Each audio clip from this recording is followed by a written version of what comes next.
औज़ुबिल्लाहिमिनश्शैतानिर्रजीम बिस्मिल्लाहिर्रहमानिर्रहीम। अस्सलाम वालेकुम। डीएम इस्लामी की तरफ से आप सबको खुश आमदीद। उम्मीद है आप सब खैरियत से होंगे। आज का हमारा टॉपिक है मूसा अलैहिस्सलाम की ऊँटनी और उनकी कौम सबूत पर अल्लाह ताला का अज़ाब है। लेकिन आगे बढ़ने से पहले अगर आप हमारे चैनल पर नए हैं तो हमारे चैनल को सब्सक्राइब कर दें, वीडियो अच्छी लगे तो लाइक कर दें और उसको एंड तक जरूर देखें। तो चलिए शुरू करते हैं। हज़रत सालेह अलैहिस्सलाम अल्लाह की जानिब से भेजे हुए नबी थे। आप अलैहिस्सलाम कौम सबूत की तरफ भेजे गए। आप अलैहिस्सलाम ने कामों की तरफ बुलाते और बुरे कामों से रोकते थे। कौम सबूत गुनाहों में मुब्तला थी। कौम सबूत के लोग आपस में एक दूसरे पर जुल्म करते थे। सालेह अलैहिस्सलाम ने अपनी कौम से कहा कि क्या तुम्हें कौम आद के बारे में मालूम नहीं है? इनका अंजाम किस तरह इबरतनाक हुआ और अल्लाह ने किस तरह इन्हें सजा दी। कौम समूद का खास पेशा भेड़ बकरियों की परवरिश और तजारत थी। कौम समूद दौलत से माला माल थी और जिस्मानी तौर पर कवि भी थी। इस कौम की अखलाकी हालत अच्छी नहीं थी। ज़रा सी बात पर लड़ मरने के लिए तैयार रहते थे। बेगुनाह लोगों को कत्ल करते थे। कमज़ोरों का माल हजम करते और कमज़ोरों पर जुल्म उठाते। बुतों की पूजा करते। इस कौम को बराह रास्त पर लाने के लिए अल्लाह ने हज़रत सालेह अलैहिस्सलाम को नबी बनाकर भेजा। हज़रत सालेह अलैहिस्सलाम इनसे कहा करते थे कि ए कौम, अल्लाह ताला की बंदगी करो और इसके सिवा कोई हकीकी मबूद नहीं। अल्लाह ने मुझे पैगंबर बनाकर भेजा है ताकि तुम्हें अल्लाह के हिसाब से अज़ाब से डराऊं। लोग इनसे कहते हमारे पास दौलत भी है, क़ुव्वत भी है और इज़्ज़त भी है। अगर अल्लाह को नबी बनाना मंजूर होता तो हम जैसों को नबी बनाता। अगर अल्लाह हमसे नाराज़ होता तो हमारे खेतों को उजाड़ देता, हमें रहने के लिए आलीशान मकानात ना देता।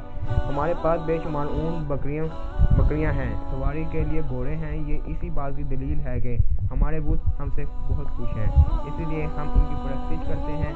हम ये बात बर्दाश्त नहीं कर सकते कि तुम हमारे मबूदों को बड़ा बुला कहो।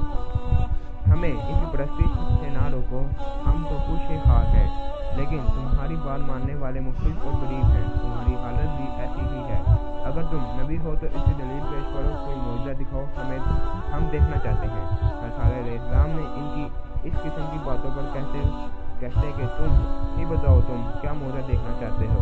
फिर काफिर आपस में मशवरा करने लगे इनसे किस किस्म का मशवरा तलब करना चाहिए।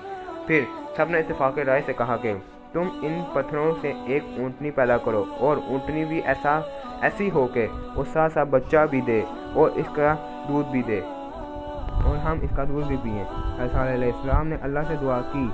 जल्द ही दुआ कबूल हुई। पत्थरों के अंदर से एक ऊँटनी नमोदार हुई। ऊँटनी बहुत खूबसूरत थी। ऊँटनी के ज़ाहिर होने के बाद ही इसी जगह से घास उग गई और एक पानी का चश्मा भी जारी हो गया। ऊँटनी ने घास खाई, चश्मे से पानी पिया। इसी साथ के अंदर बच्चा भी जना और ऊँटनी दूध भी देने लगी। काफिरों ने जो मौजज़ा तलब किया था सब पूरा हुआ। फिर सालेह अलैहिस्सलाम ने अपनी कौम से कहा कि तुम लोग जो चाहते थे अल्लाह ने पूरा करके दिखाया। क्या तुम अब भी बज़िद हो? काफिरों ने कहा कि हम ईमान नहीं लाएंगे, ना आप अलैहिस्सलाम की बातों पर अमल करेंगे। काफिर ऊँटनी को तंग करने लगे। ऊँटनी जब प्यास से तड़पती और कुएं के पास जाती तो इसे पानी पीने नहीं देते। बाद में ऊँटनी को मारने लगे।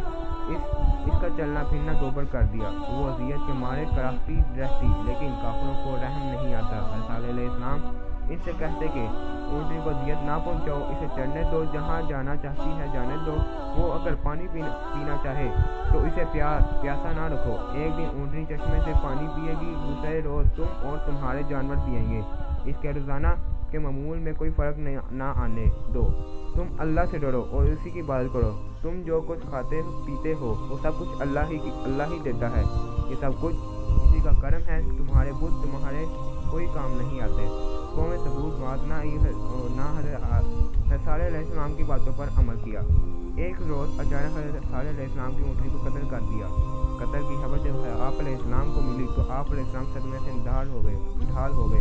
आप अलैहिस्सलाम की आंखों से आंसू जारी हो गए। फिर आप अलैहिस्सलाम ने अपनी कौम से फरमाया, अनकरीब तुम पर अल्लाह का अज़ाब आने वाला है, तुम इससे अज़ाब से बच न सकोगे। इसके बाद ही आसमान पर बादल गरजने लगे। फिर बिजली चमकी। इस कड़क और गर्ज की आवाज़ से पूरी कौम हलाक हो गई। जो लोग आप अलैहिस्सलाम पर ईमान लाए थे अल्लाह ने उन्हें बचा लिया और जो लोग इस तबाही से बच गए वो अरब के मुख्तलिफ इलाकों में आबाद हो गए। कौम सबूत की तबाही और बर्बादी के आसार حجاز اور شام کے درمیان سامان عبرت کے نشانات چھوڑ گئے۔ غزوہ تبوک کے بعد جب اسلامی لشکر تباہ شدہ آبادی سے گزر رہا تھا تو انہیں پانی کی ضرورت پڑ گئی۔ وہاں پانی کا ایک کنواں دیکھا، لشکر نے آٹا گھوننے کے لیے پانی لیا تو حضور صلی اللہ علیہ وسلم نے فرمایا کہ جس بستی میں اللہ نے اپنا عذاب نازل کیا اور اسی جگہ کی کوئی چیز استعمال نہ کرو۔